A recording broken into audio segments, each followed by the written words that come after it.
When I was young, I used to bump crossroads at the intersection. Simile syllables, rip them faster than a millisecond. Opposite of the pulling guard, hit them with the misdirection. These rappers stink, somebody get them a fresh breath mint. These boys rookies like orientation with 10 freshmen. Spitting whack writtens, good riddance, that's a death sentence. Defend the throne, Polamalu with the interception. Gun laws non-existent, unlimited Smith & Wessons. I put on for my poly people across the globe. A small number, but we worth more than a pot of gold. My first love was a Kush blunt and an Optimo. Until I met my baby, I told Jane, you gotta go. Grow from seed, flow poetry, family straight. Never catch me with a groupie hoe, that's a sad mistake. Hit the studio, lay music real people can relate to. No matter how good you do, some people still gon' hate you. Stay faithful, this is fate, I was born and made to.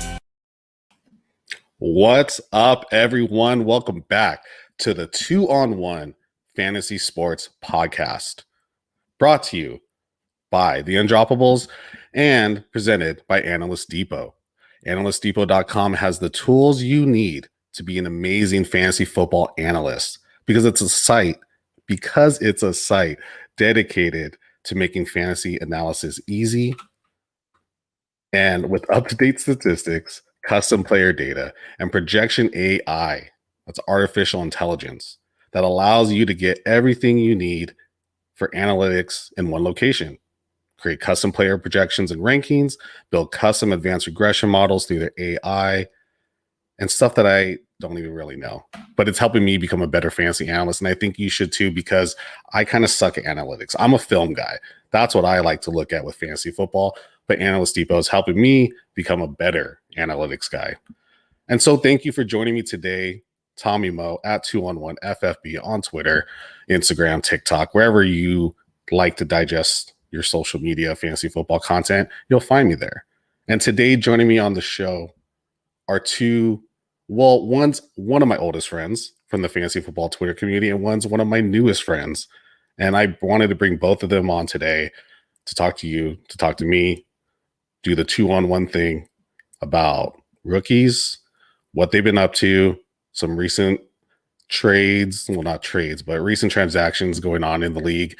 And just been, it's the off season. Let's see what they're doing this off season. So first, let me bring up my boy, one of my best friends. He's the co-founder, the co-host, the co-creator of the True North Fantasy Football Podcast and website, TrueNorthFFB.com. My man, Trav, who you can find on Twitter at TSeal14. What's up, Trav? Welcome back to the 2-on-1. Tommy, thank you for having me, buddy. It's been a minute since I've been here and since we potted together. We've had many chats in between. I appreciate the love on that intro as well, and it is great to be back on the 2-on-1, my man. Man, it is awesome to have you here. I know it's at least the second time that you're on the show, maybe the third, I can't remember. But yeah, man, we've been talking so much, podcasting together. Man, I think it was one of your first guest. It was the first on the 2-on-1. The first guest spot that Ty and myself went on was the tight end rankings episode of the 2-on-1, and I think it was like the day before our first episode even dropped. Always thankful to you for giving us the first shot to come on and guest. We were nervous as all hell, so we've come a long way since then, buddy. I like to bring on new guests because I like to give back, but then also it's like low risk because like you're nervous, I'm not. and we're gonna have a good time. But yeah, man, we always have a great time talking. So yeah, that was season 2, and we're finishing up season 3, getting ready for season 4, and it's crazy. I think we talked about before. It's crazy how far both of our brands, our podcasts, our shows have gone. Even just our analysis, how that's evolved over these couple 100%. Of years. 100%, so the second member of our guest spot tonight, one of my newest friends, and it's funny because like me and this guy have definitely been crossing paths, commenting on each other's stuff, but it's like only until very, very recently did we start really interacting and started really get to know each other. And so when I thought about this pod, I was like, I got to get a podcast with this guy, especially with Trav, and so we could hang out and talk shop and see what's up. So this guy, you may have seen us together on the P2W Fantasy Podcast a month ago. He's the host and the CEO of Dynasty Rewind, the king of muting Twitter group DMs, all the way from Pennsylvania, Michael Bauer, better known as just Bauer, who you can find on Twitter at his new Twitter handle, fire Twitter handle, Rewind CEO. What's up, Michael? Welcome to the 2-on-1. Tommy, Trav, good to see you guys. Didn't know if the new Twitter handle was going to take or not. The guys suggest, I was thinking about it. The guys said do it, so I put a poll up, and I did it, and I'm here, and I'm happy to be here. Tommy, dude, I could listen to you talk all night. Man, seriously, like that voice. Like I don't know about you guys. When I listen to myself talk back, because you edit podcasts, I listen to myself back, and the second I hear my voice hit, I just go, oh. Yeah. I can't do it. So happy to be here. Yes, we were on P2W together. And Trav, man, we talk all the time. You're my Canadian boyfriend. Yeah. So you and Will Harris. So yeah, super happy to be here. Rough day at work. Been looking forward to this for a while. So this is definitely making my night, guys. Good. This is a great way to unwind after a long day. And Dynasty Rewind, I mean, gosh, you guys have been going around. I think we're roughly around the same time, right? About 3 or 4 years at least, if not longer. We are actually we're closing in on 100 episodes, so we're at about 2 years. I think I'd have to go back and look. I should know this off the top of my head, but I think in 3 episodes we're at episode 100. We plan on doing absolutely nothing special whatsoever. I gave it no thought. We're just gonna roll with it, man. So hell yeah, that's the way to do it. I mean, I'm just gonna say, if we're doing 100 episodes, the guys should be doing something special for me. That's the way to go. I see Sean's in the chat, so Sean, get on that. Intern, do it up. Yep, love that. Yeah, we have some great people here in the chat already, leaving some good comments. What's up, Smokey?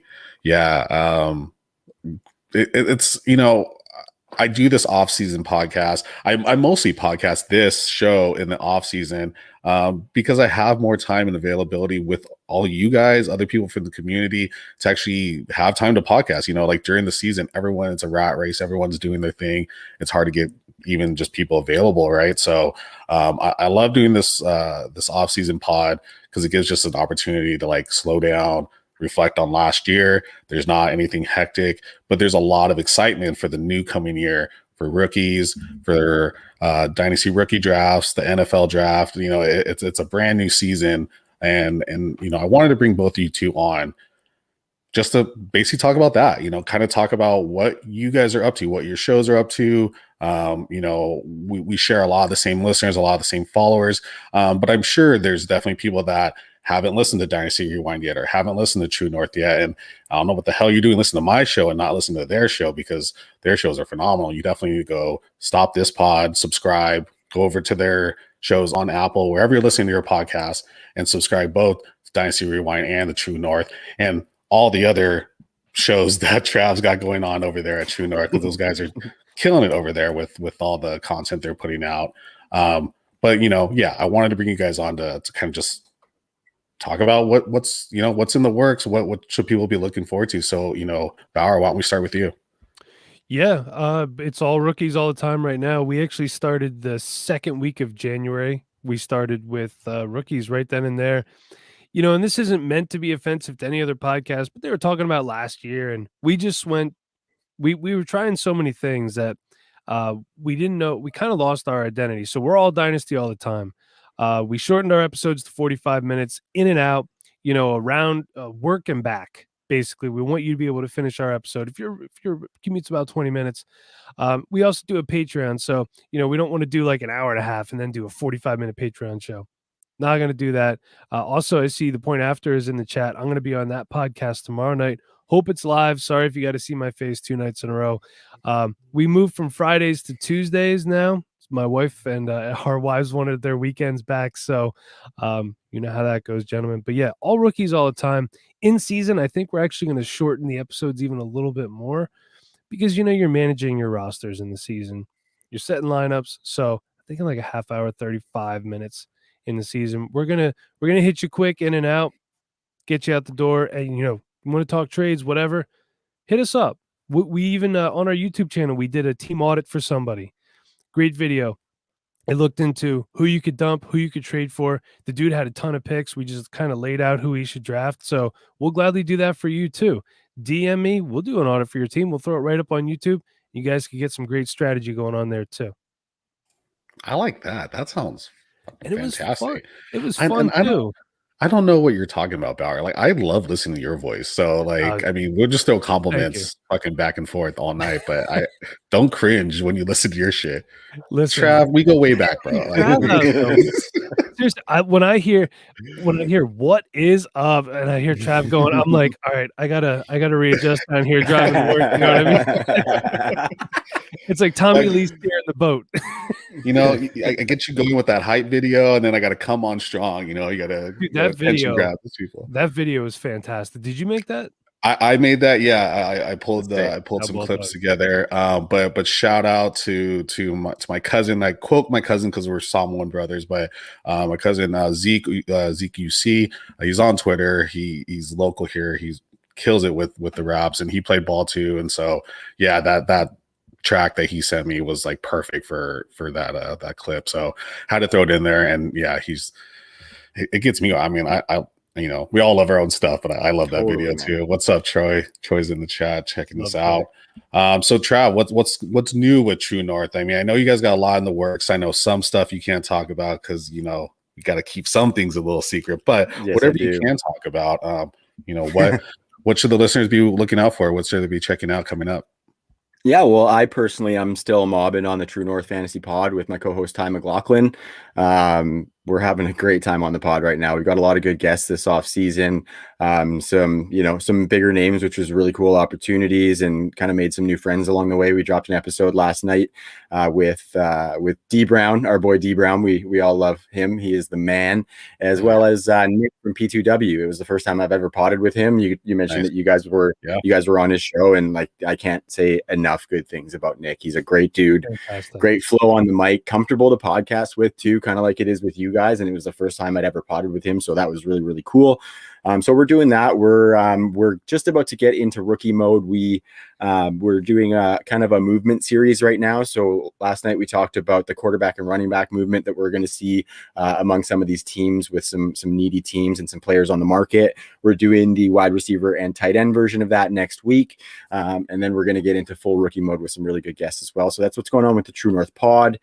You mentioned it, Tommy. The YouTube channel, the TNFF Network, is bumping. I think we have 4 or 5 weekly shows right now with all the guys doing it on the team there. So we got the Point After. Smokey's in there. He's got the Smoke Show. He does the Jet Sweep with Will, as well as is that the Jet Sweep or the Jets Sweep? The Jet Sweep. Jet? It is the Jet Sweep. Okay, yes. Jet Sweep. And the we also got the Jet Sweep, right? Like yes, it is. Okay. Yes, it is. And we've got the Gold Jacket Pod as well. With Jimmy and Connor. They're doing great stuff over there, and they've upped their game this offseason, so can't say enough about the team. We added 5 new members to the team as well for some writing and stuff like that, and some podcast appearances. So just the engagement among the team is, and you can probably speak to this from the Undroppables crew, like right now we're at kind of an all-time high with the collaboration and the ideas and stuff like that, and that kind of stuff just like gets me really, really fired up and motivated. And so I'm all systems go right now, and it's pretty fun. One thing though, Tommy, you mentioned stuff that I can't talk about, but I'm going to bring this to your show. It is the first time that I've mentioned it publicly, but we are in the process of building a brand new website. So I'm really stoked for that. We wanted to bring some more unique resources for people. So we're going to have some databases that Ty's been working on that I am personally just like fired up to dig into, and then we're gonna have a bunch of other cool stuff, and I'm gonna kind of leave it at that, just because I really want the launch to be big for some of the stuff that we're doing. Will's putting in a bunch of hard work. That guy is like, just I can't even say enough about Will. He's the best. I work with him all the time on different things, and he's definitely a workhorse for the brand. So appreciate the whole team, my man, and that's kind of what we got going on, and we keep rolling. Nice. But like you said though, like off season is just so much nicer. So much more like, just relax. Got time. Nothing expires. Like your content's not expiring weekly. It's beautiful. Until people get traded or cut or dropped or something, like, oh, I gotta change that fucking analysis again.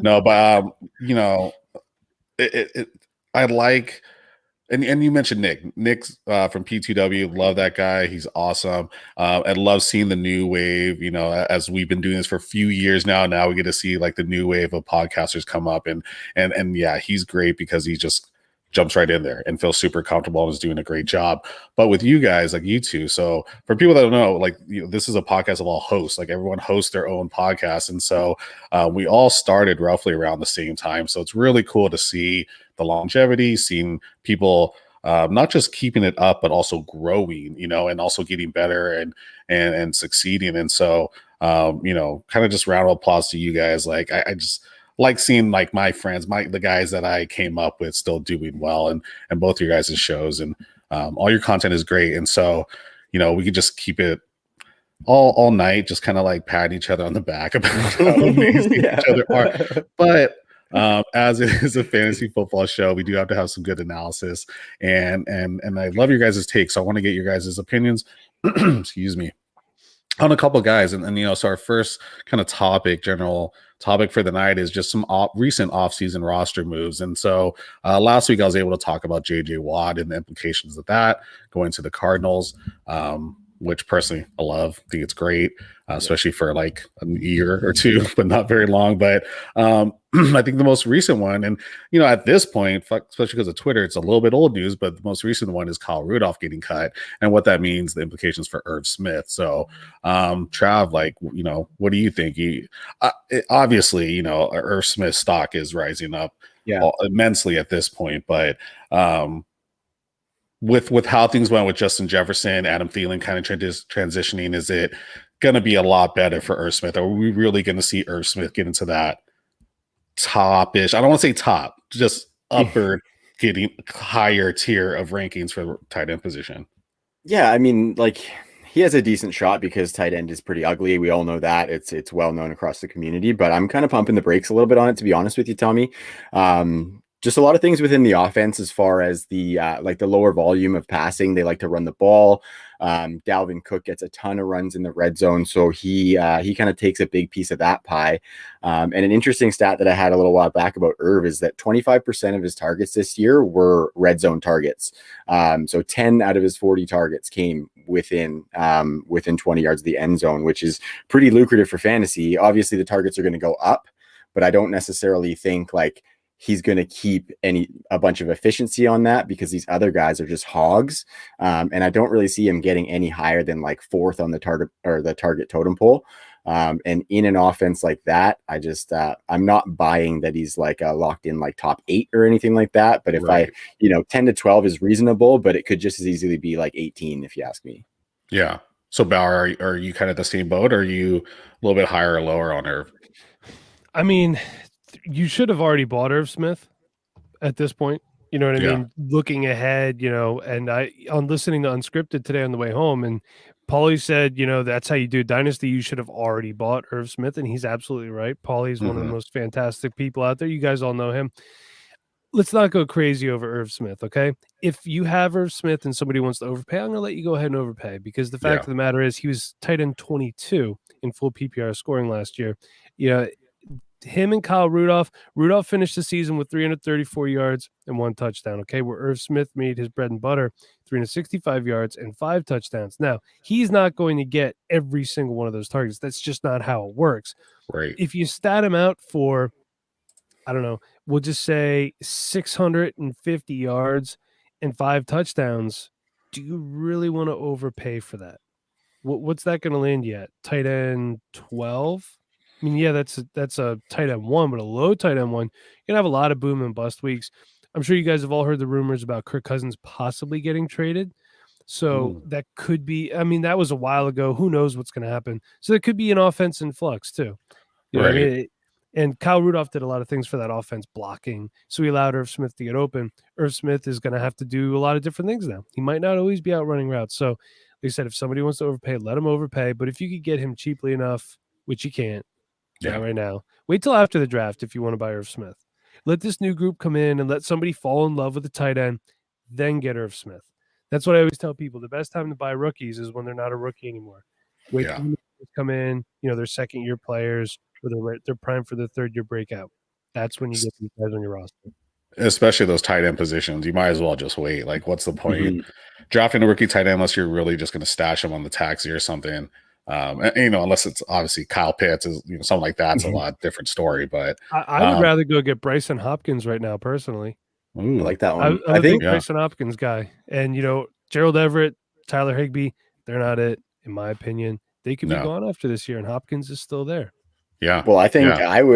I'd probably rather go after Adam Troutman with the Jared Cook news. And I think it's important to note Price, for though. Irv, like, yeah, a little bit pricier right now, but like I don't think he's probably not as pricey as Irv Smith. And I think you got to look at the Vikings and see that the last 2 years they've been top 5 in 2 tight end sets run.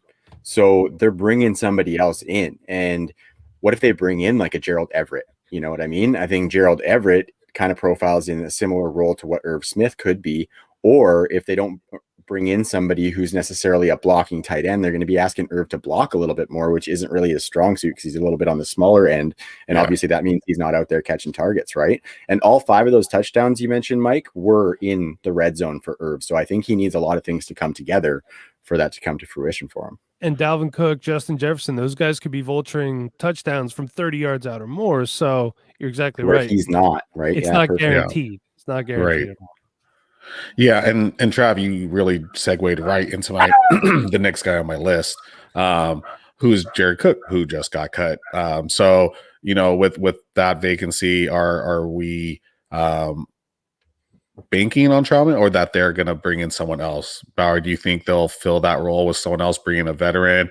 I'm just going to throw a name out there because I just saw a thing about him the other day. Was Delaney Walker still wants to play?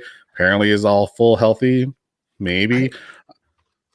You know what? I would be more inclined to see like a really, really late round rookie because their cap space is so bad, just so bad. Like Yeah. maybe a Kenny Yeboah out of Old Miss. Yes. It was actually a Like guy I that. want to talk about a little bit later, but they can't afford to bring anybody in. Nate from our podcast, Nate Christian, he was talking today in our group chat about how the Saints did this, they did that. They cut Jared Cook, they cut Josh Hill, they restructured Drew Brees, and they're still massively over the cap. So Still. the Saints are one of those teams that they need to save money badly, and it's not looking good, really. Mhm. Like it's going to be Michael Thomas, Alvin Kamara, Adam Troutman, and that's it. That's it. That is it. Well, I think with that too, that's like them bringing in one of those rookies, like you said, Bauer is only better for Troutman in getting that starting job. And I think like with Delaney Walker, like if like bringing in Delaney Walker is good because I love Delaney Walker, but I think at that point you could have just tried to restructure Jared Cook or something or push some of that money back because I think if Delaney Walker comes back, like I don't think he's going to be asking for a ton of money, but I don't think if it's his last season he's going to be coming back for the veterans minimum, especially on the Saints whose quarterback position's in flux, right? Like I think Delaney might want to go for a title. So that's interesting. I hope Delaney latches on somewhere though, Tommy. Former Bay Area player. I know not for the Raiders, but for the Niners, Delaney Walker. Delaney was sick tight in its man. prime. So sick. I Wearing still number have a couple 46. shares. I Wearing still have number a couple 46 shares of is so Delaney. dope. Just Nice. hanging out there. Just hanging out there just in case. I was like, oh, I think I cut one the other day before I saw the news of him just at least being healthy and wanting to come back. Right. And I was kind of kicking myself, but you never know, and that's the beauty of Dynasty. Sometimes if you have the roster space, you can stash a player like that. And right now, at least on Sleeper, you're having to clear some of those rosters, and that's been kind of tough, is making some of those cuts that you don't necessarily want to, but also are they really doing anything? It's just for that little glimmer of hope they come back. A couple guys I've had, I brought Colin Kaepernick on all of my rosters last year just to like make a statement, of like, I don't know what I'm trying to say, but just had him on there, and then he's probably getting cut now because there's no way he's coming back. And I was hanging on to Marshawn Lynch in a couple places too, just in case. But there's some talk of him wanting to come back, but who knows if it's even worth it. But the next guy I wanted to bring up is Golden Tate, and I had a pretty decent good tweet, because Golden Tate's gone, and you would expect Sterling Shepard to have a little bit of a bump. Hopefully, Slayton to have a little bit of bump too, and you would assume the same for Ingram if he didn't suck. So with Golden Tate out, do you think they'll bring in a new rookie or try to sign someone else? Because unless you're Steffi Smalls, I don't know anyone else that's that high on Sterling Shepard. Not me personally, but what do you think they should be doing there to bolster that wide receiver group? Any one of you? Go ahead, Trev. What do you think? I think they're definitely a good bet to add in the draft. Like, I don't think they're going to be making a free agent splash unless they clear some cap, because you look at the Giants roster and it's not anything you're writing home about, but they do not have very much cap space either. So I think it's going to be tough for them to dip into the free agent market. Like, I've heard a little bit about maybe Allen Robinson going there, and I don't think there's any chance of that, happening. So Can't afford it. I think it's like a boost for Sterling Shepard, but just based on the fact that he's kind of going to have to be that, depending on how high they draft a rookie. Yeah. I'll tell you what I think. I just pulled up 2021 free agent wide receivers. Okay. So Tyrell Williams signed with Detroit. Okay. Just looking down the list, there's a couple guys I see that I think they could afford and still produce. Tim Patrick is one. He's a guy that I like. He's AJ restricted, Green, I think, too. is he? Okay. It But doesn't he's say not getting that. a second round tender or anything, so they can go after him. For sure. AJ Green, no. Allen Robinson, they can't afford him. T.Y. Hilton, no. I believe Larry Fitzgerald retired. They just cut the aforementioned Golden Tate. There's a couple guys on here, maybe like an Adam Humphries. Marvin Jones would probably want to go to a contender. Maybe Rashad Perryman stays in the same stadium, just a different team. And then, oh boy, it gets really bad. It just keeps getting bad. It keeps getting worse and worse. Okay, here's actually an interesting one. This guy fell off once he got to the Raiders. Zay Jones.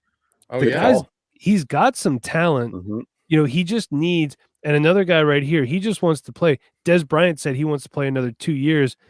He's got to be affordable. We're talking about a veteran minimum guy. He just wants to play. And we saw last year. Not bad.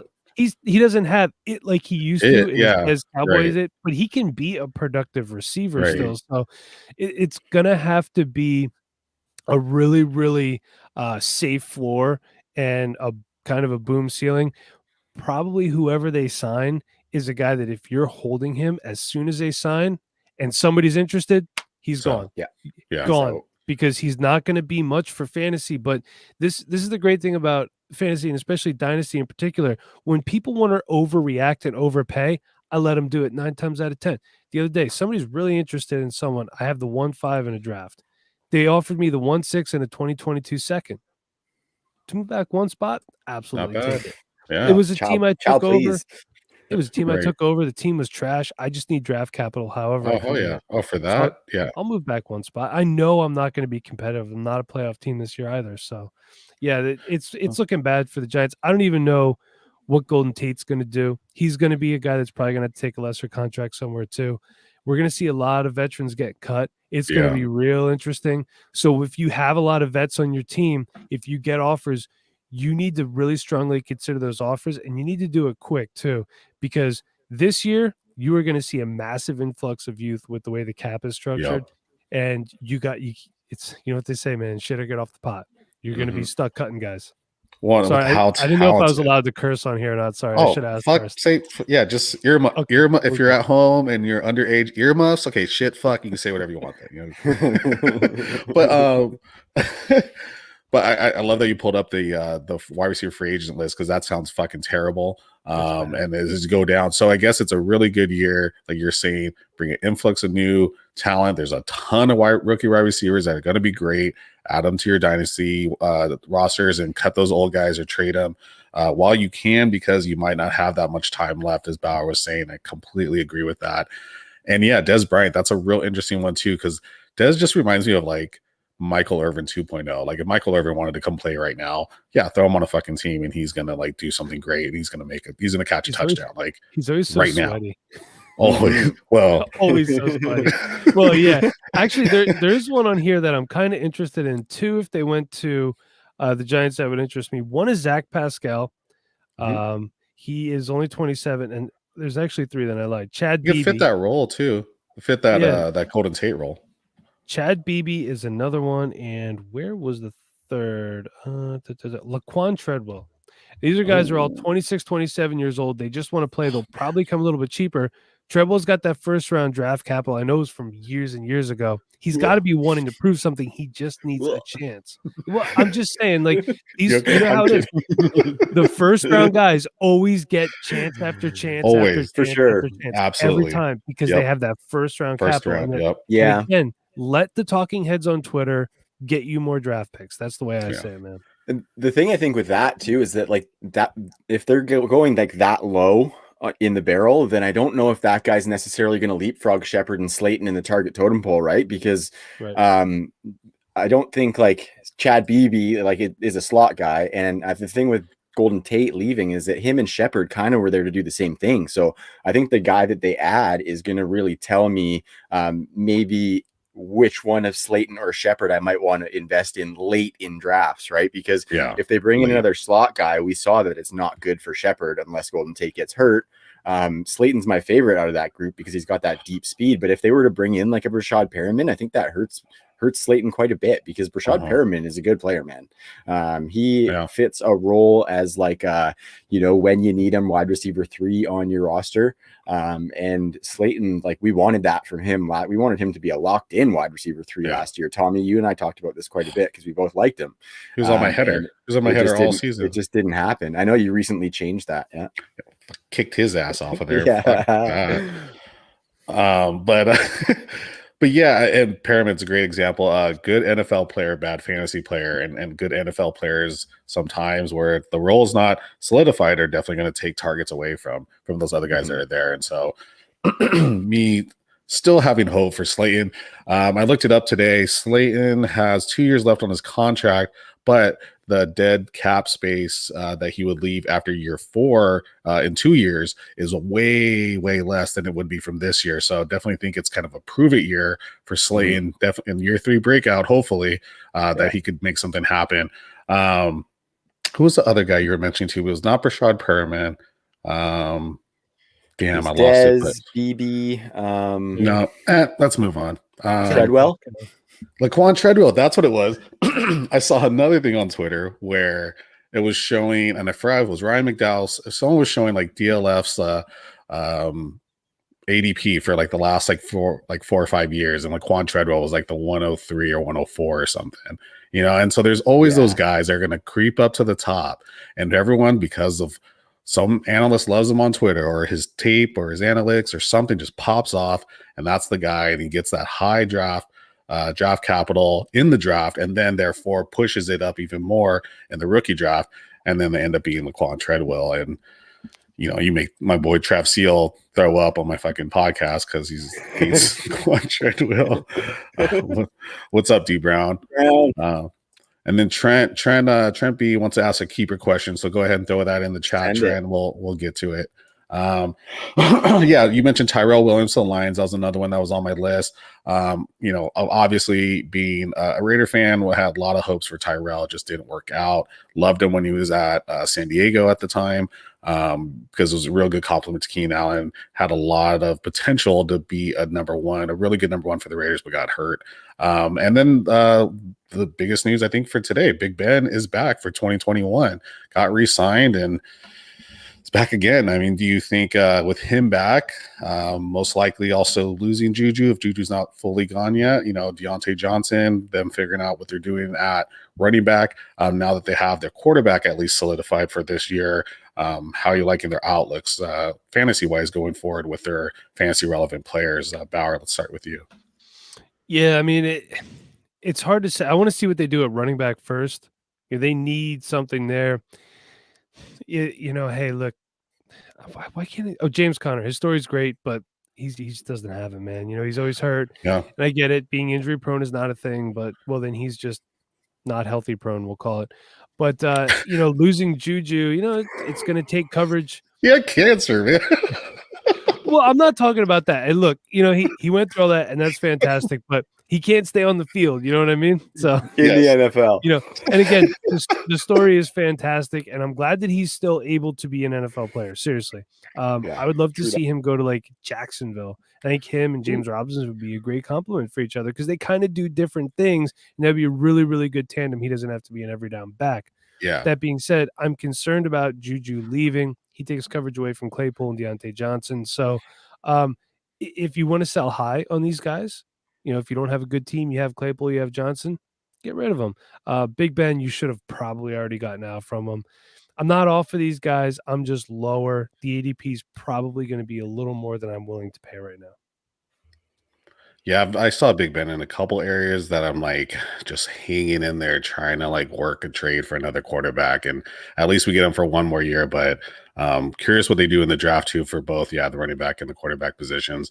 Trav, do you own any Big Ben shares? Are you still hanging in there trying to move them? I probably got one in one of these One of plethora of leagues that I got, especially in Superflex, right? Like I like to stack quarterbacks in Superflex. If I don't get one of the top end guys, I'm going to be stacking the tier that we thought Ben was going to be in last year, right? I'm gonna stack some of those guys, right? And I think we kind of knew, and like my co-host Ty is a diehard Steelers fan, and hearing him wax on the Steelers is like he knows it all. So he's definitely a better Steelers resource than I am, but they're definitely up against the cap. They're screwed, in fact. Obviously, Ben helps them a little bit, but they've got Minkah Fitzpatrick and TJ Watt that they've got assigned to deals coming up pretty quick.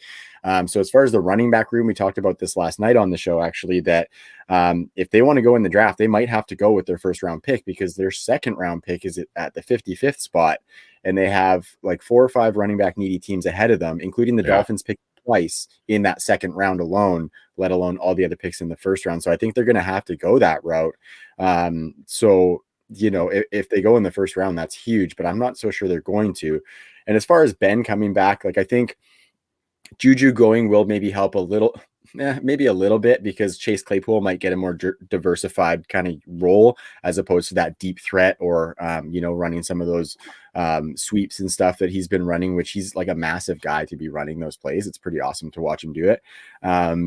I think Ben kind of sucks for those guys, to be honest with you, because they had, I don't have the stats on me right now, but they had like the lowest average depth of target in the last couple of years or something. And they really need a kickstart to that offense. The thing with that though, is like, what's their other option at quarterback? Right. So Ben's Dwayne kind of Haskins.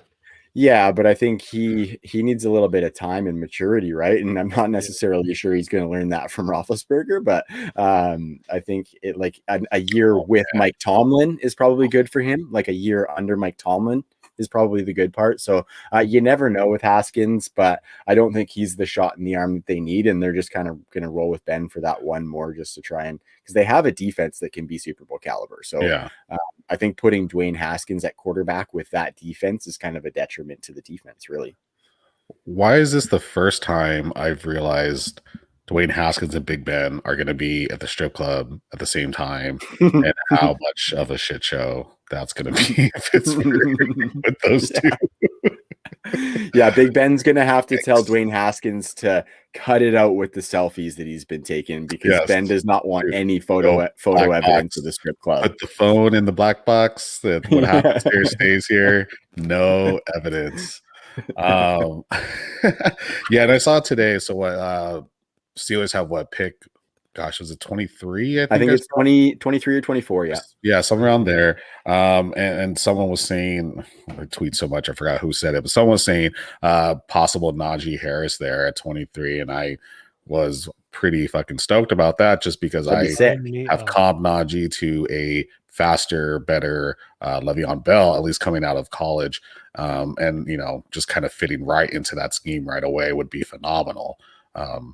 We'll see. We'll see what happens. O-line work to do too on that. A little bit. So, yeah. So what's Ty going? Ty's lappies on your kid, eh? Is that a Canadian thing? Lappies are on you. It's the lap dances. Gotcha. Hey, I'm glad Ty's listening, because I love watching him on your show. Trav, I told you this, but Ty in that chair, whatever the hell he sits in, just looks like it just looks like he's like a Black Panther sitting there listening to, and not Marvel Black Panther, like the 60s Black Panther, like Huey Newton, just sitting there in his chair listening to you talk or dealing with your guests. So Ty, man, it's been a long time, so I'm glad you're tuning in. So back to Trent's question that he had for his keeper league. Only pick two, can't be the same position. Zeke, Diggs, Josh Allen, Keenan, and Mixon. And he's leaning towards Zeke and Diggs, but with Dabble returning, makes me want to keep Allen and Diggs. one quarterback league, 18. Oh, 18. Damn, you're stacked. And that's why you have all these guys here. Well, I don't think you can keep Allen and Josh Allen. Gotcha. Josh Allen, That's a nice stack to have. I do like I that. like that stack a lot. I would keep Allen and Diggs personally. Yeah. I don't know, man. I think I would probably go, especially in a one quarterback league, I would go with the studs at the top of the running back and the wide receiver position personally. So Zeke and I think Zeke, especially with Dak back, which is what my assumption is, I think Zeke is definitely maybe not going to get back to the echelon he was at before, but maybe he finds a happy medium between 2020 and then years have passed. So I think I heard Term say on Twitter, buy the dip for Zeke, and like I'm kind of coming around to that now. Yeah. It really depends. It really depends because your quarterback position is locked up if you have Josh Allen. But if you're confident you can get replacement level value at quarterback in the draft, on top of being able to maybe get another stud running back in along with Zeke, I think that's where I'm going. Yeah, I just like for Dynasty too. I like that stack. You know, you're gonna have those guys together for like at least 3 to 4 years, and it's gonna be profitable. I mean, of course, no one's gonna be able to keep up the same high level production for a long time for those 3 or 4 years, but still, it's gonna be nice. Those two together are a hell of a nice pair, and one of my favorite stacks from last year. Yeah, of course, Dukes would do Zeke and Diggs, but I don't hate that either, though. You know, and I think it really does come down to roster, and yeah, like you said, Trav, you know, who you have at quarterback. If you're already set with that second quarterback, you know, maybe it's someone that's pretty decent, worth keeping as well, and then you get stacked somewhere else. So with that, let's take a break from what we're talking about and do a little mid-roll ad read for our favorite merchandising company, someone's that design, put out, do all the merch for the 2-on-1 fantasy sports, the Undroppables, True North Fantasy Football, and the Dynasty Rewind. And so, for Viridian Global, there is no off season for style and comfort. Viridian is the place to shop for fantasy football. With over 600 plus fantasy football t-shirts, hats, and hoodies to choose from, you could find a design that fits you. Each piece of apparel has been tried and tested with great brands such as Champion, Next Level, and FlexFit. From Air Ayuk to Zero Running Back, and with over 25 fantasy brands as part of the football collective, find your fit today at ViridianGlobal.com. Love it. Love those guys over there. Shout out to Viridian Global, making some awesome swag. Yeah. I mean, if you follow my TikToks, I love those guys. Second sponsor of the show. They make some great stuff. Go over Viridian. Use promo code 2-on-1 when you order at Viridian for a nice little discount there too. So with that, let's move on to rookies. And let's close out this show with some rookie talk. So let's go with your favorite rookie at each position. Let's start with Bauer. Give me your favorite rookie quarterback. Sure. So, the quarterback's kind of blah this year. It's not, but it is for Dynasty. So I'm going to zig when everybody else acts. I really like Mac Jones. Super accurate. Doesn't turn the ball over a lot. And I think he's really getting slept on because a lot of people are like, oh, he's got a dad bod. Ooh, whatever. Okay. So did Tom Brady. Exactly. So did Tom Brady. He's kind of a big deal.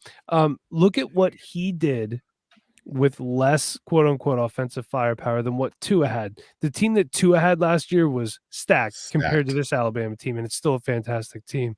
I like Mac Jones. I really think he's going to go to a good spot. If he goes to the Patriots, I'm on board. If he goes like San Francisco, something like that, if he works with Shanny out there in San Fran, all on board, man. On board. So Mac Jones, fire him up. I'm going to try to grab him wherever I can. Love it. Trav? My favorite quarterback in this draft is Justin Fields. Not only because I am an Ohio State Buckeyes fan, but I will honestly admit that that may be a part of it. Everybody talks about Justin Fields and his prowess as a runner, and rightfully so. But I think he's actually maybe a better passer than he's getting credit for. You see the accuracy in 2019, he had a 67% completion rate. 2020, he gets that over 70%, which is stellar for a quarterback coming into the league. And then you look at efficiency, he had in the 2021 class, he had the highest touchdown rate last year at 11.8%. So 2019, he had 11.8%. That was actually second in the nation only to Tua, who had over 12, and just ahead of Joe Burrow. This past season, he had the second highest percent at 9.8% as well. Sorry, fellas. But anyway, he throws touchdowns on a high percentage of his passes. And that means he kind of has a nose for the end zone, and he's picking the right spots with that accuracy. And then if you look at ball security, he did have 11 fumbles in 2019, brought that down to 3 in 2020. And he actually only had 7 turnover worthy plays per PFF as well. So I think he's a stud. At the 2 spot, everybody's talking about Zach Wilson coming to the Jets, but I really think that Justin Fields can be just as good a fit in that Mike LaFleur kind of Shanahan style system that we're looking for. Mike, you just mentioned Mac Jones going to Shanny's system. I think like that would insulate him really nicely. And I'm expecting that kind of system to be in New York with the Jets, with Mike LaFleur taking over the OC role for Robert Saleh. So, and then you add on that rushing, which is something that all top 12 quarterbacks, aside from the outliers that throw 40 plus touchdowns, have to have the rushing. So I just think I think he's got it as far as talent. And I know I watched that QB1 series that he was on Netflix. Oh, yeah. They profiled him as a high schooler, and I just think he's kind of got the makeup, and he's been like, I don't want to say bred for this, but he's been kind of groomed as one of these top prospects since before that. So I think that just kind of maybe prepares him for the stage of, say, like a New York. I don't know if he's necessarily going to go there, but I think that would be a nice fit for the rebuild. Yeah, I heard his dad used to massage his hamstrings and his calves with evaporated milk when he was a child. And so he's just been grooming them. Whoa, that's deep analysis, Tommy. You did your research, brother. If you haven't watched Little Giants, that's a throwback to that one. But no, I Bauer actually took my pick of Mac Jones. The Undroppables consensus is probably higher on Mac Jones than a lot of other people out there. I think we have him as quarterback 3 because I think you really can't deny Trevor Lawrence, Justin Fields around there at the 1-2.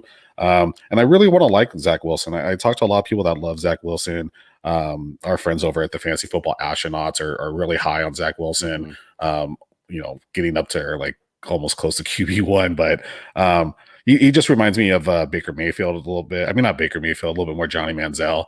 And I would maybe even wish he was a little bit more Baker Mayfield and less Johnny Manziel. But he's from BYU, so he probably doesn't party as much, although we all know BYU does have some freaks. So, so let's go to the wide receiver position for our second one. Bauer, let's kick it to you. Your favorite wide receiver rookie prospect. I hope I'm not stealing anybody's again, but I love Tylan Wallace. Tylan Wallace is kind of my dude. Did I steal yours? Nope, you didn't, but I love Tylan too. Not either. Good. Yeah, I think a lot of people are kind of sleeping on Tylan Wallace. He did have the ACL tear last year, came back, played well. I think that people don't like senior wide receivers. They say, well, if they're going to be so great, they would have came out after the junior year. Well, it just doesn't work that way for everybody. You know, and I hate when people knock somebody for staying in school and getting a degree. Like, dude, come on. You know what I mean? They're making the most out of their education. And besides, we only really need these guys for one contract anyway, right? How many times have you drafted a guy in a dynasty league and you had him his entire career? Have you ever done that? Anybody? No, really. You need one contract from somebody. So it doesn't matter if that contract starts at 22 or 23. Tylan Wallace could do everything well, run short. He could go down the field. He could do contested catches. He's fantastic. He's going to get slept on. So his ADP, in my opinion, is going to be fantastic. I'm going to snatch him everywhere too. The one thing I hate about Tylan Wallace has nothing to do with Tylan Wallace. It has everything to do with Oklahoma State's scheme.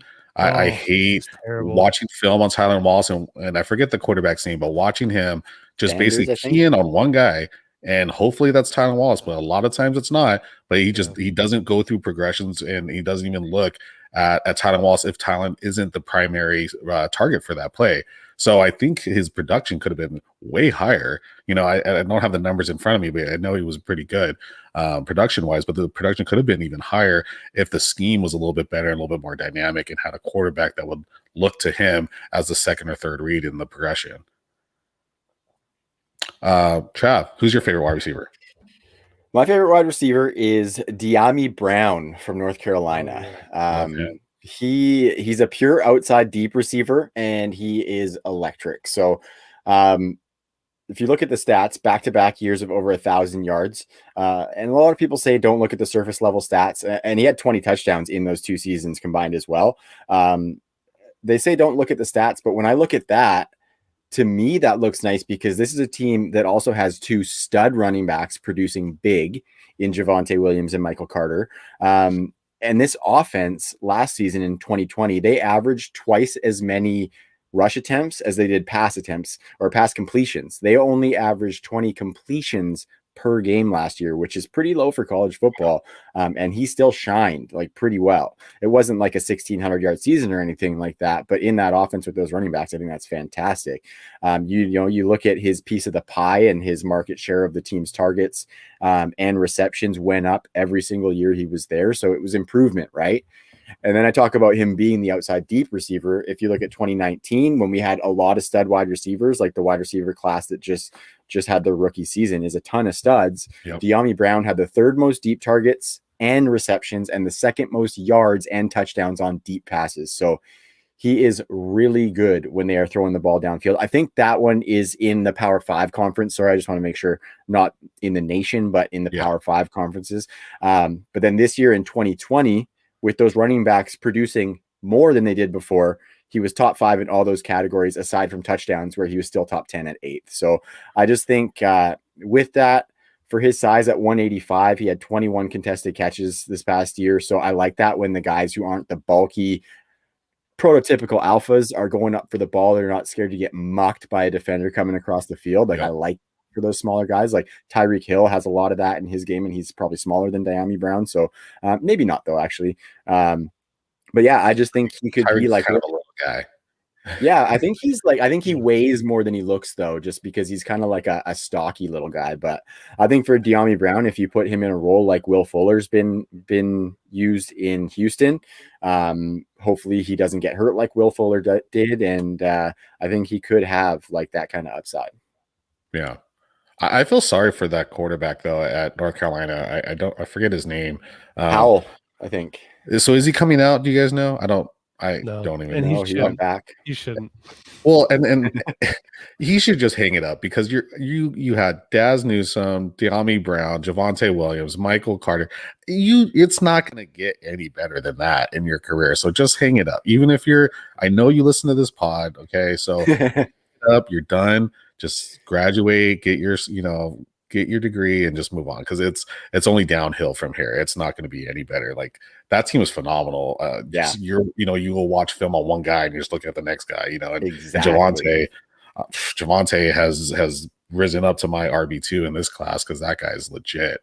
I like the way that he runs the ball, and yeah, both those receivers are really good. And I'm curious to see where all these guys are going to end up, because we're doing a super flex mock draft right now, then dropables versus yards per fantasy football, and it's real interesting. We're kind of going against each other, and so it's real interesting to see who you can get at certain positions, and even into like the middle of the third. You're pretty hyped on a lot of these guys if you've been paying attention to the rookies, and yeah, not all these guys are going to pan out, but for some chance they did. I mean, this class is stacked with all sorts of talent across the board. Quarterback, I mean, and it's not super deep after that, like top 5, top 10, but those first, for quarterback, wide receiver, tight end, running back, those first 5 to 10 guys are phenomenal at each position. So I'm real excited to see where these guys go. My favorite wide receiver, besides a lot of just the normal Jamar Chase, stuff like that, Rondale Moore, one of my personal favorites is, and it's a super biased personal favorite, is Amon-Ra St. Brown. We went to the same high school. I've been watching him at USC since he was there as a freshman and killing it as a freshman with JT Daniels and then Keaton Slovis. And so this guy has the goods. I really hope he ends up in a good location, a good spot where he has an opportunity to play in the slot, even jump outsides a little bit, because he's super versatile, makes great catches. And it just, he's 6'1", 195. So he's not the biggest guy, but he's still at that right, that nice, not necessarily BMI because I don't know what his BMI is, but it's nice, like height and weight to like make something Yeah. happen in the NFL, and get some more bulk on him, to like 205. If you can weigh in at 205, that'd be pretty solid. But the guy's not super big, but I think he has that frame to be a good player. Love St. Brown. Let's move on to, did we do running back? Not yet. Let's do running back. All right, Trav, why don't you hit us with the running backs? All righty. And before I start this one, I just want to give a massive shout out to the homegirl, Linda, because she has been pounding this table for a long time. And the hate for Chuba Hubbard has gone too far, gentlemen. It's gone too far. I'm tired of it. He's a fellow Canadian, first off, so don't disrespect my man. And so, I mean, I do have that little bias, but I just think like of all these running backs, aside from like Najee, Etienne, and Javonte, I think Chuba is the only other one that could be like a 3-down guy for an NFL. Well, maybe not the only other one, but he's like the next in line for me to take on a 3-down role. We've seen him put up elite numbers. He had over 2,000 rushing yards in 2019, one of only 21 running backs to do that since 2000. And some of the names in that list of running backs is pretty murky, but two of the ones that stand out are LaDainian Tomlinson and Derrick Henry. Now that's definitely lofty shoes for Chuba to fill, so I'm not going to put that stress on him or whatever. But I think if you look at 2020, everybody says it was such a down year, but from all the film that I've watched on 2020, his offensive line did not do him any favors. Then he had a nagging ankle injury, I believe, for most of the season. And for a guy who has the burst and like the agility that Chuba has, ankles, they'll fuck you, right? And then when you're running into 2 and 3 defenders at a time, I think that's pretty rough as well. So, but you also look at it and he's still breaking tackles. He's still making guys miss and he still looks pretty shifty. And I think he's got pretty good size at 6 foot 210. Only 20 years old, Chuba. Like I think like the sky's the limit for this guy. And absolutely. But let me put it this way: like I think depending on landing spot, I could see Chuba going up to my running back 2 in the class. Just because if he were to land in like an Atlanta with that outside zone scheme, if he were to land with the Jets in that scheme, depending on the landing spots for the other guys, because if they land in like linear move landing spots, I probably would still have Javonte and Etienne over them. But Chuba, man, he's my running back 4 right now, and he is going to be a great value in rookie drafts, I think.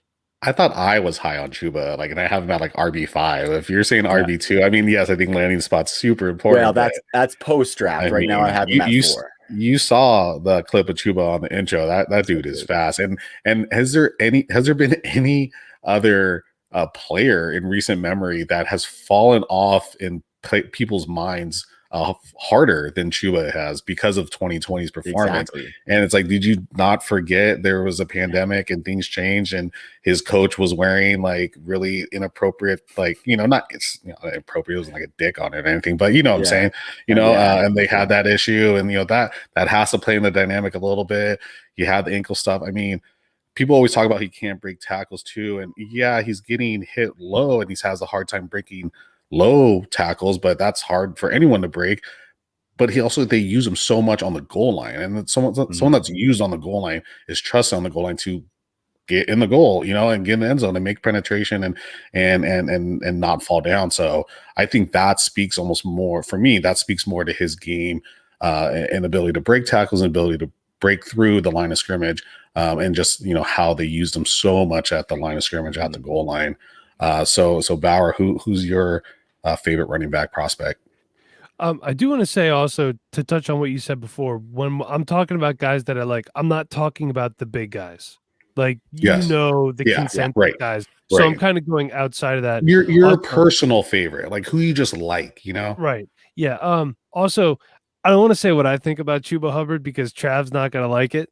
It's not all bad, but you're going to have to listen to our show because we're talking about him next week. Beautiful. What I will say is if you follow me on Twitter, you will see on my banner, I'm a huge Kylan Hill fan. I think he could be a prototypical 3-down NFL back. I have him ranked at number 3 right now, but I have not scouted the entire running back class yet. So my rankings are going to be fluid until I've scouted the whole class. That's just where I have him right now. Rankings are not final. My wide receiver rankings are, though. They're somewhere on this desk. Anyway, I like Kylan Hill. Yes, thanks, Porkman. Mike Lindhill, that's cute. He could do everything really well. Came back this year, played for Mike Leach, showed that he can catch the ball much better than he had in the past. Runs with power between the tackles, does not go down easily, unlike Juba Hubbard. So I think if he goes to the right spot and he's given an opportunity, he can be a 3-down NFL back. I would also take him over Travis Etienne as well. I hope he's not one of your guys, Tommy, but Travis Etienne worries me with his lateral movement. He has a tendency to run to the back of his lineman. His vision is not great, and he catches the ball, but not overly well. So people think I hate Travis Etienne. I do not hate Travis Etienne.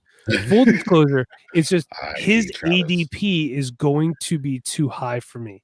And that also factors into my rankings, my perceived ADP on players as well. So, you have to consider those things when you rank these guys. Like, are you willing to pay this for a guy who might produce here, or do you want to pay here for a guy that could produce up here? So it all has to be factored in. Yeah. And so you hate a Canadian running back, and you also hate a running back named Travis. So ipso facto, you pretty much hate me, don't you? That is a lie. Is brutal. And connecting those dots for the rest of the show, if he wants to talk to me, he can talk to me through you. Thanks. It's a lie. It's a damn lie. Oh man. No, Etienne, I'm probably higher on Etienne than most. I like Chuba. I see that speed, and Trav's probably going to call me like a Raider homer for loving speed as a prospect, but that's one thing you can't teach. You can't teach speed. And I can't chirp homers, buddy. I can't chirp somebody for being a homer whatsoever. I mean, you're like the biggest Birds homer there is, but yeah, I mean, I'll just talk about Etienne a little bit. Just you can't be that successful at the highest level in college football and not be good, like at least good enough to get a starting role in the NFL.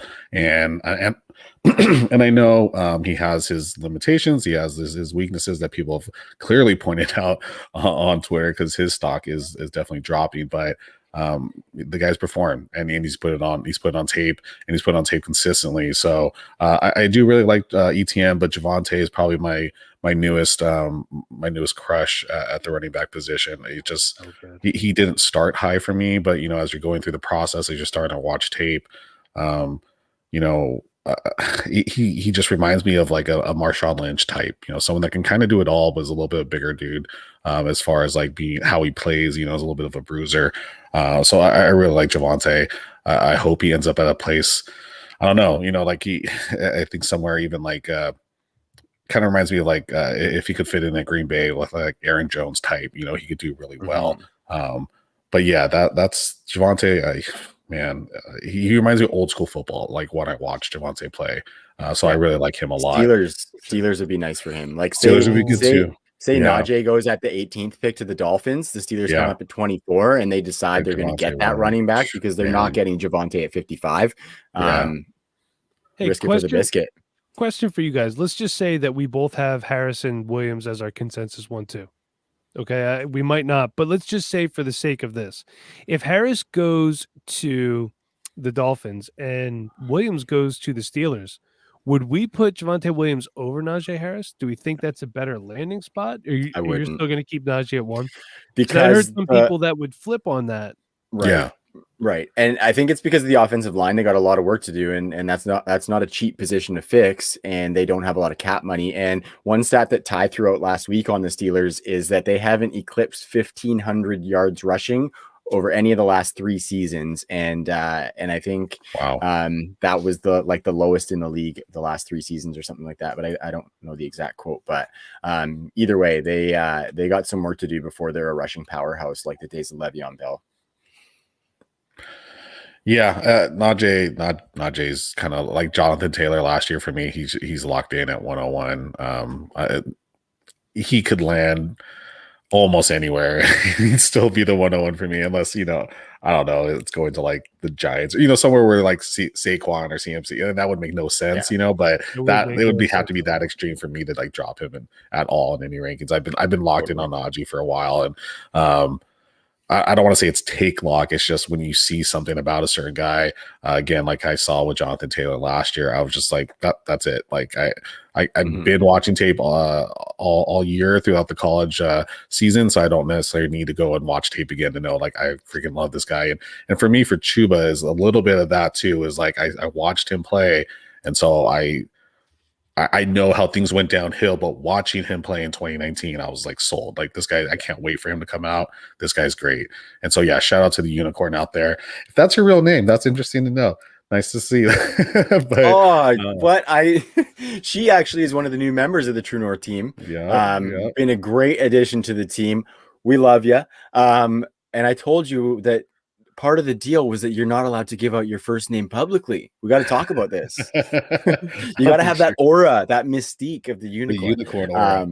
No, but for real, like she's been a fantastic addition to the team. She's right in there with all the boys who have been chopping it up for like a year plus. She's right in there just chopping it up. It's great. Yeah, expose on the 2-on-1. So I think, with this next one, and we're getting close to where we want to start wrapping it up a little bit, but I think we've already kind of talked about rookies that we're higher on and with our favorites. So what about on the flip side, someone that you're lower on, and just kind of pick one prospect, any position. I know we didn't go over tight ends, but it's Kyle Pitts, right? And and everybody else. And then whatever, it doesn't matter. Yeah. Steffi Smalls threw Trey McKitty on my pod last week, and so I still got to watch tape, but that one's on my list to check out. So at least maybe there is some depth there. But it's Kyle Pitts all day, and then Brevin Jordan should be right there after him, Freiermuth and whatever. But let's do prospect that you're lower on him most. Bauer, you cannot say Chuba Hubbard, and you cannot say T. Seal. You've already done that. So who's one that you're just lower than consensus that you've seen because you just don't like whatever it is? All right, so I had Travis Etienne written down, but if I can't say that, what I will say is I'm a little bit lower on Jalen Waddle than everybody else. I think he's going to be a good guy, and my guys on the crew are going to hate hearing this. I think he's going to be a better NFL player than fantasy player, and these are things that you have to take into consideration. When a fantasy guy says this guy sucks, what he means is this guy sucks for fantasy. I think Jalen Reagor is a guy I think is going to be a better NFL wide receiver than fantasy wide receiver. Unfortunately. Already was last year. Exactly. So I'm just a little bit lower on him than other people. I would take Tylan Wallace over him. There's kind of a tier break there as well. What I will say, tight end wise, just real quick, we're going to throw it out there. Kenny Yeboah, big athletic tight end from Ole Miss. Was watching some film on him. Porkman's giving me crap in the chat. I don't really care, Porkman. You're not on this podcast. But big athletic tight end. He's everything that Dawson Knox wishes he was. Yes. Burn Will's probably watching. Burn. Gotta get that shot in. Tommy, do you mind if I add to that? Because Kenny Yeboah was actually one of mine as well. Mikey's got the film side down, and I actually have a couple of stats here on Kenny Yeboah. Of this class last season, only Pat Freiermuth had more targets and receptions than did Kenny Yeboah. And he also almost matched what Brevin Jordan did on 20 less targets and 10 less receptions. He's an efficient guy who's going to get a lot of yards after the catch. He had 9 yards after the catch per reception last season, and that was second in the class, only to Brevin Jordan. So definitely someone, like, I think he's his draft capital will dictate that he's probably a taxi squad stash for us, but tight end premium is getting more prevalent in the fantasy community, and those guys, like, I'm stacking a couple of young tight ends on my taxi squad just for the chance that these athletic guys can blow up. And if you don't mind, Tommy, I'll move into the guy that I'm a little bit lower on, if that's cool, since I'm yapping so much. All right, go ahead. You hate me too? No, I love you. I love you. I just think about my listeners, okay? And like the clock's ticking over there. I know. Well, it's me on a pod, buddy. You had to expect. What do you expect? It's us three. I knew it was going to happen. It's going to be quick. I was just trying to delay the inevitable. It was going to happen. Yeah. It's not like a long one or anything, and it's not lower than consensus as far as a ranking. but it's Kyle Pitts, and it's not like he's not the number one quarterback. It's just as far as the overall ranking, like when people are talking about him in like the top 5 of their one quarterback leagues, I'm not subscribing to that yet. Even in the real NFL draft, like I just put together my mock draft rankings on the Fantasy Pros Expert platform. Haven't posted them yet because I'm not done, but I had Kyle Pitts going outside of the top 10 to the Chargers at I think 12 or 13, just because that would be lovely, I know, for real life. So that might make his fantasy upside a little bit better. But I think early career tight ends, like everyone's acting like the guy's going to go for like 800 yards and 10 touchdowns in his first season. We're gonna have to wait a couple years to see that. And depending on what position I'm at in my roster, if I'm a win now team, I'm going for a running back or a wide receiver 100p. So I think I'm just tempering expectations a little bit. Like I don't want to get killed for that take because I really like Kyle Pitts and I think he's going to be a great tight end, but I just don't think it's a day one locked in thing. Right. Because this is like, he's better than Evan Ingram, but Evan Ingram had one of the best rookie tight end seasons of all time. And he only had about 700 yards and like 6 touchdowns or something like that. So right. Let's just chill, man. Let's just chill. Trav wants to pump the brakes on Kyle Pitts. I get it, Trav. You have to look at traditionally how it is for tight ends, and it is a slower maturing position traditionally. And I don't want to say it's the same amount of hype, but Twitter was this hype on Noah Fant and Hawkinson coming out. They were almost as the same level of hypeness that they are about Kyle Pitts. Kyle Pitts is going a little bit further because people are like, that's the wide receiver 3, like screw tight ends. He's a wide receiver. He's amazing. First year, lock him in dynasty, top 5 tight end, top 3 tight end right now. Lost Bauer, but I'm sure he'll jump back in here. Old G hates me. He did his and he's out. Fuck you, I'm out. There it is. There's you back. What's up, buddy? Sorry. But yeah, I see what you're saying. I like this is switched up. It's throwing me off now. But yeah, it's. I love Kyle Pitts. He's amazing. I haven't seen anyone like him play the position. He comps to me of a Darren Waller now. Like after Darren Waller's gone through his whole progression to be this amazing tight end, like that's closer to what he is now. But there's no one coming out of college that is like Kyle Pitts or was like Kyle Pitts. So I get it. I get what you're saying. For my guy that I'm lower on, I mean, one, I want to take a shot at Chris Sims for putting out those crap, shitty fucking rankings. Kellen Mond was at 2. Kellen Mond, are you kidding me? And I'm currently reviewing Kellen Mond. He's on my list, so I'm literally watching tape right now, and these fucking rankings come out, and they're terrible. They're absolutely terrible. Kellen Mond, he reminds me of I wish I was a Colin Kaepernick coming out of Reno, Nevada type player, but Colin was way faster than Kellen is. So it's a similar type of game. The way he throws the ball, his throwing motion's a lot like Kaepernick's. I thought the same thing. And his running, like when I watch him run, I'm just like, dude, that's Colin Kaepernick. Like, or he's trying to be like, he's just not as fast. Right. Yeah. He's not as fast. He's not as dynamic. Watching him in the pocket, he's not as comfortable. He wants to get out of the pocket too fast. He doesn't move enough in the pocket to miss some of these sacks. Like some of the sacks that he gets are totally his fault, not anyone else's. And he just has a hard time. So Chris Sims is clickbaiting the hell out of it because I don't understand how you have Kellen Mond up there. So I'm saying I'm lower on him, but only compared to Chris Sims. No one else has Kellen Mond above, quarterback 5. And then I guess who I'm lower on than others, I guess would be Zach Wilson. I'm not sold yet. I like I said earlier, I really get these Johnny Manziel vibes, and not. I mean, Johnny, was great in college. It's just. I don't know. I don't know how well that really is going to translate to the NFL. Yeah, Baker's had his own struggles, and I thought he was real similar. But I think currently I have Wilson as my QB 5 because I am a lot higher on Mac Jones and a lot of other people too. So that's one guy I'm not really feeling as much. But I like all the people you guys mentioned. I mean, I think those are all great takes, all valid points about some of these rookies. And throughout this offseason, at least for the 2-on-1, we're going to continue to evaluate rookies. Evaluate each position. Going to continue to have some awesome guests on to talk about these rookies with me on the 2-on-1 Fantasy Sports Podcast.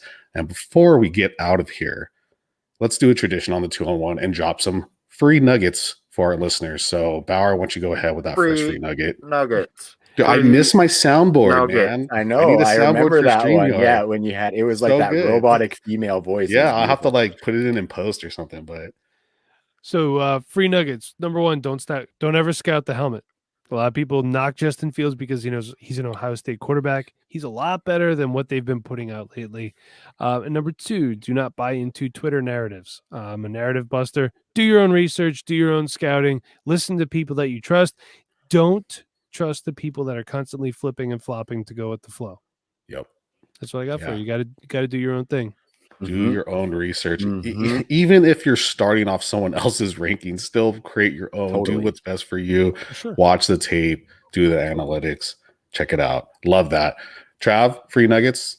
Yeah, I love that too, Bauer, because I think that's what, the three of us on our shows kind of try to do is we try to provide information to the people for them to form their own opinions and be kind of empowered to give their own analysis, right? And obviously we'll give advice and our takes and our opinions and things like that. But I think that's definitely a big goal, Bauer. So I like that one. I'm going to pivot a little bit. I had some player stuff, but I'm going to pivot to kind of the flavor that Bauer had. One of them in dynasty trades is don't trade just to trade. That's one that my co-host Ty talked to me about a lot. You see it in drafts a lot where people are trading back and up just to trade, just to move picks. They're moving like 22nd round picks up to the 21st to move back in the 28th and stuff like don't do that. Like trust in yourself. You can get some of these guys. Don't give up capital. If you're doing that, you better be moving back. You do not do that to move up. And then especially in the offseason in dynasty leagues, I find like people just get kind of bored, and obviously the goal of dynasty is that it's year round, but don't make trades just to make trades. Look at long term. Look at roster construction. Look at along with the roster construction, the age of the players on your roster. So that is a big thing for me. A big thing for me is don't trade just to trade. And that is your free nugget. Free nuggets. Yeah, that's taking me back, man. I love those. I love both those free nuggets. Those are great. It's great for dynasty players out there.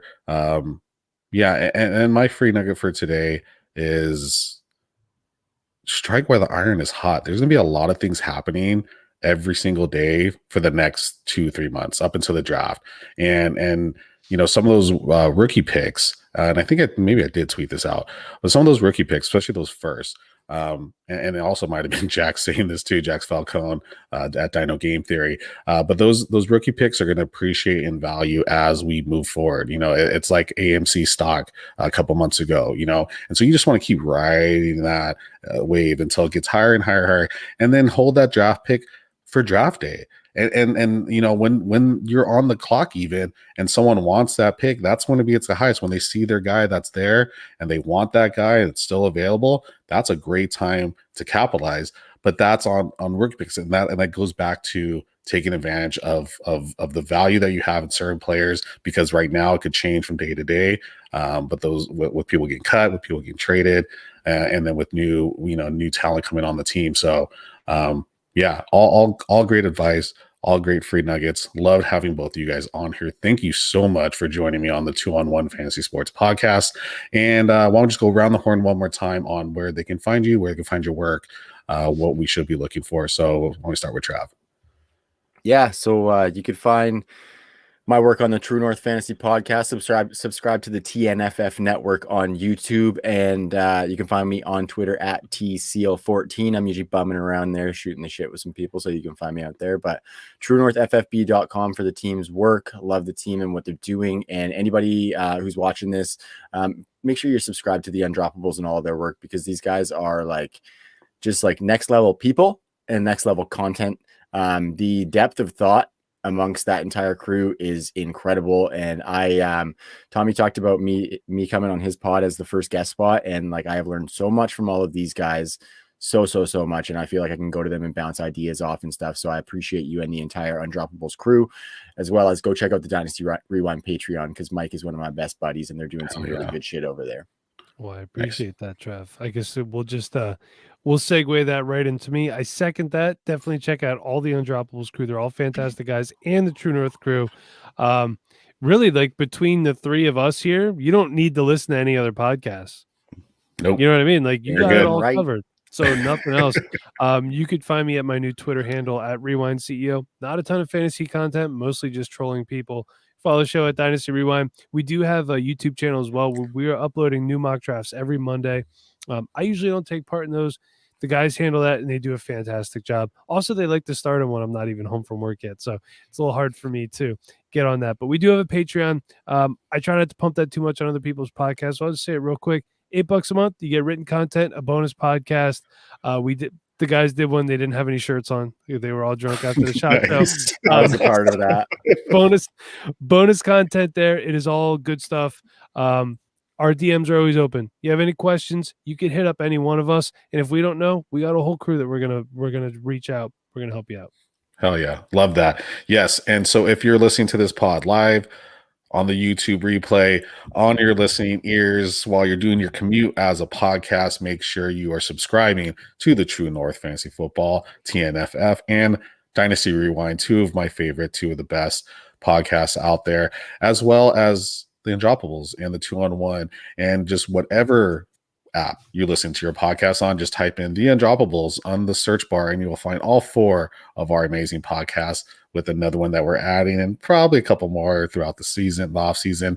But yeah, give us a rating review these guys 5 stars all around, because they're 5-star people. And thank you for joining me, both of you guys today, listeners. Thank you for stopping by the 2-on-1. Until next time, peace.